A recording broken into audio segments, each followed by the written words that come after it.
Hey everybody, this is a quick video to show you how to do a hard factory reset of your Tecno Camon 18p. Now keeping in mind, if you do this, everything will be deleted off your phone, your apps, your contacts, your photos, everything, and it will be like it came out of the box.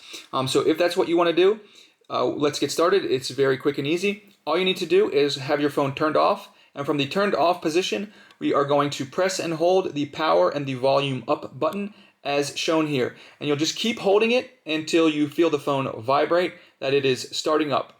And it will start up into the recovery mode like seen here. And we can just use the volume up and down button to toggle through this list of menu options. And we want to toggle down to wipe data factory reset. We'll hit the power button to confirm that. And when we hit the power button to confirm that, it will come to this confirmation page. Wipe all data, this cannot be undone. And so if you hit the power button now to confirm this factory data reset, as soon as you hit it, everything will be erased off the phone. If that's what you want to do, go ahead and hit that, and then it will take a couple minutes for it to run through its full wiping and reset cycle, at which point you will be able to reboot the phone, and it will turn on like it did when you came out of the box. Thanks a lot for watching. Have a great day.